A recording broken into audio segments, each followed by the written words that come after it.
Sama natin, Asek, magandang hapon. Si Lourdes po ito live kayo sa RMNDZ XL Manila. Hi Lourdes, magandang hapon. Magandang hapon din po sa lahat ng sumusubaybay ng inyong pong programa. Unahin ko na lamang po kung nakarating po sa inyo yung namatay na kababayan natin dahil po sa kanyang pagpila para sa ayuda. Ito po ba ay paayuda ng DSWD sa Marikina? Well, our field office NCR has already conducted their home visitation doon sa pamilya and has already extended also assistance doon sa individual nga po na unfortunately ay pumusay nga po. And we have also checked on the immediate assistance na ibinahagi, yung bago dinala sa ospital, nagkaroon ng first aid.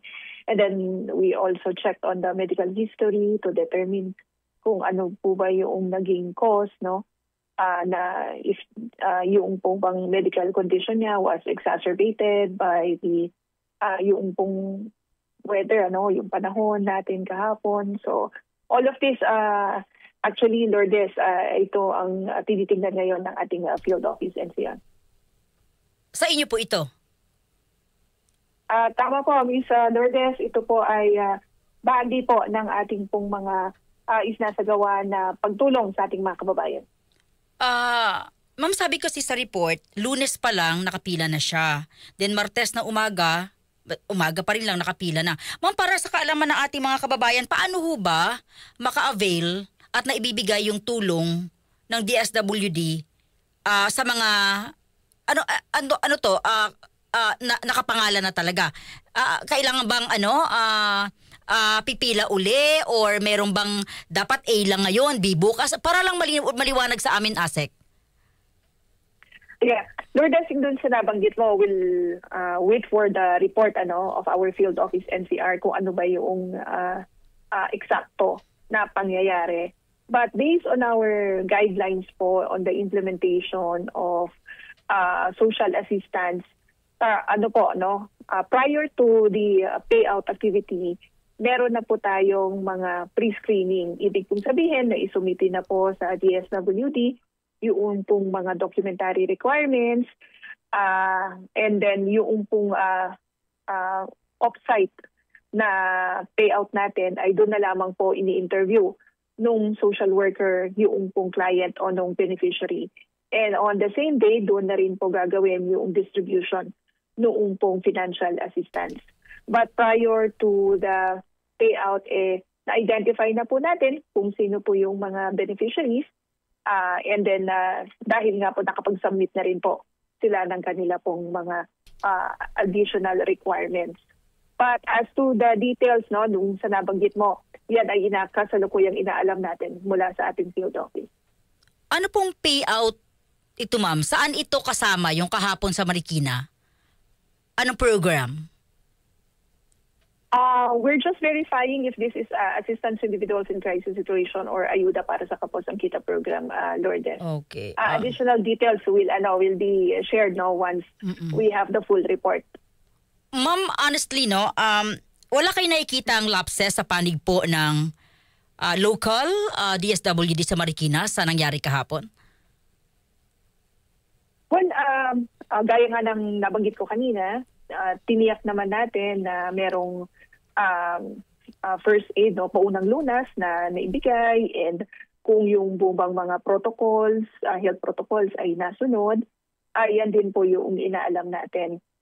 Again, Lourdes, we're still in the process of gathering additional information, kaya nga tayo nagsagawa ng home visitation din doon sa pamilya para malaman po natin ano ba yung nangyari, what were the exact circumstances, para mas malinawagan din tayo doon sa pangyayari. But we'd like to assure you, Lourdes, na lahat po noong mga isinasagawa natin na mga payout activities, meron po iyang koordinasyon, meron din po iyang pagtitiyak na merong sapat na personnel na magpo-provide ng anumang tulong, especially kapag may mga ganito na mga emergencies na kinakaharap.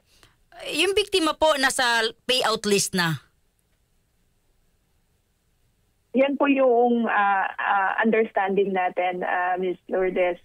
But sabi ko nga po, we're still gathering additional information.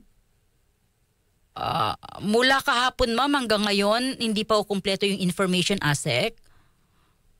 Ms. Lourdes, of course may mga personnel tayo, but we requested nga additional information, verification mula sa ating field office regional director.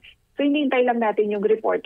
Although may mga pauna na pong naipahatid sa atin yesterday and this morning, may mga exact details lang po tayo na hinihingi. We're just waiting for the official report to be submitted.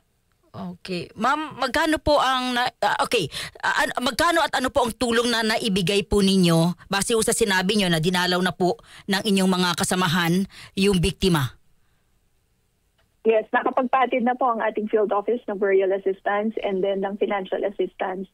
But kaya nga nagsagawa ng home visitation yung ating pong mga social worker, Ms. Lourdes, is because nakikita natin na baka may iba pang interventions na pwede nating maipahatid doon sa pamilya. Especially if that individual is the breadwinner ng pamilya. Sa kanya po inaatas yung pong responsibilidad sa pagpapalaki, pagtataguyod ng kanyang pamilya. Kung kaya nga tinitingnan natin at ini-interview yung other family members kung ano pa yung pwede nating i-extend na tulong sa kanila. That's the reason our social workers have conducted home visitation kasi inaalam din po kung yung background information, ilan po ang anak, sino po yung sinusuportahan at sino yung pwede nga po natin na bigyan pa ng additional na tulong. Hindi ho ba napakahuli na po ng move ng DSWD? I mean, patay na po yung kabayo para bigyan po natin ng grasses, di ba? Dahil nga doon sa emergency, doon sa crisis na kinakaharap na yun ng pamilya, kaya po tayo nagpro-provide ng karagdagan. Dahil hindi naman po natin ito ginusto, Ms. Lourdes. Ito ay isang pangyayari na wala pong humingi. Kung kaya nga po ang DSWD, bilang tayo rin naman ang may mandato na mag-provide ng social assistance sa mga individual na nakakaranas ng adverse shock, ay tumutugon po tayo. Magkano po sanang matatanggap ni Iho kahapon, ma'am? Doon sa financial assistance, I'll have to check on the details kung magkano yung payout natin, Ms. Lourdes. May babaguhin na ho ba kayo sa sistema sa pagbibigay po ng mga ayuda, Ma'am Irene, sa nangyari po kahapon? Kasi sa video, ang dami talagang tao. Parang hindi siya fit sa isang lugar. At I don't know, ma'am, kung ano ang sistemang babaguhin para hindi na ito mangyari?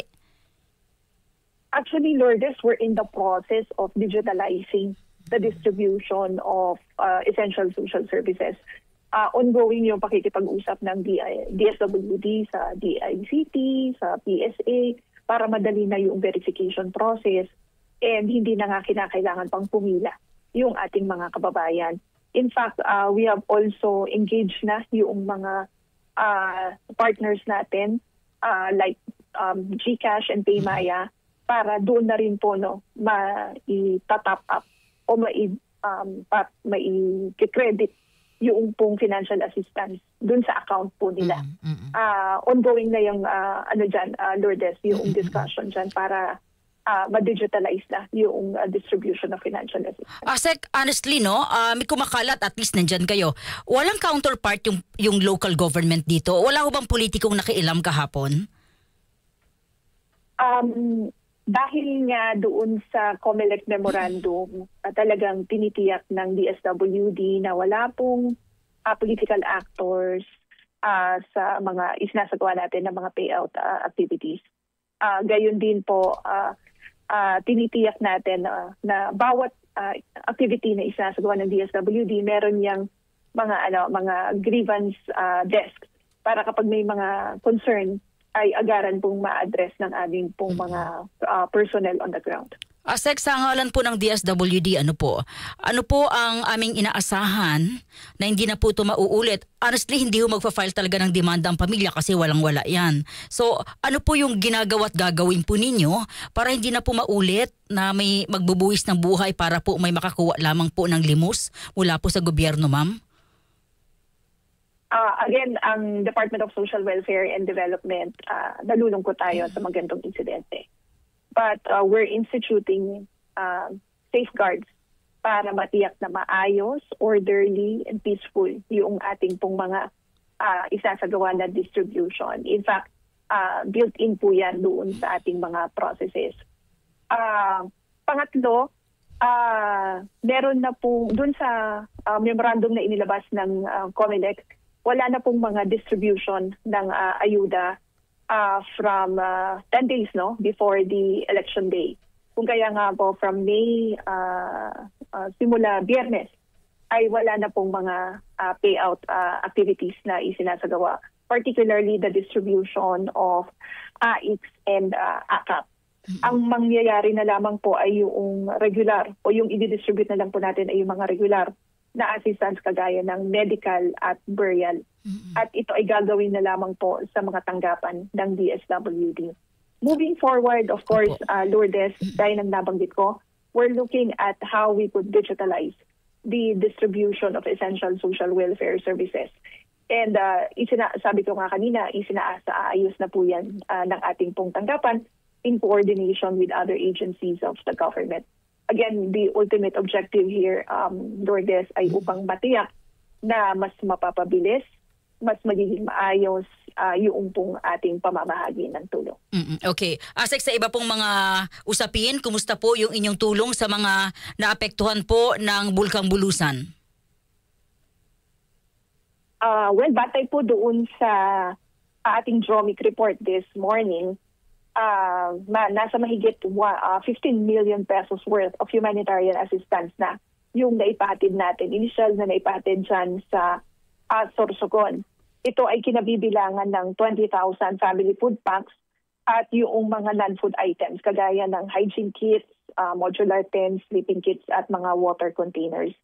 Sa kautusan nga ni Pangulong Marcos Jr., natiyakin na maayos yung kalagayan ng ating mga kababayan na naapektuhan nito pong pagputok ng Mount Bulusan. Nagtungo si Secretary Rex Gatchalian. Siya mismo ay nagpunta dyan sa Sorsogon kahapon at nakipagpulong sa provincial government. And inassure din po yung mga kababayan natin ng immediate na tulong. Kung makikita rin po doon sa mga post ng DSWD, naka-deploy na din yung mobile kitchen ng aming pong tanggapan at ito ay nagpro-provide ng hot meals, particularly doon sa mga internally displaced population na matatagpuan po dyan sa Huban kung saan meron nga pong open evacuation center. In addition to that, we also have committed to ensuring additional augmentation support kung kakailanganin ng local government. Idagdag ko rin, Ms. Lourdes, na deploy din yung ating camp coordination and camp management team and yung IDP team, yung internally displaced person team para matulungan yung local government unit na maprotektahan yung pong mga vulnerable sectors na na-displaced as a result of this eruption of Mount Bulusan. Sa initial po na information po ninyo, ma'am, ilan ang mga kababayan nating naapektuhan nitong Bulkang Bulusan, wala sa kanilang mga bahay na sa evacuations ngayon? A total of 19,881 families are affected based on the report from the local government units. At ito pong mga pamilya na ito ay matatagpuan sa Barcelona, sa Bulan, Bulusan, Kasiguran, Gubat, Irosin, Huban at sa Magallanes. 80 families or 276 individuals. Yung pansamantala po ay nanunuluyan sa 2 evacuation centers dyan po sa Huban, Sorsogon.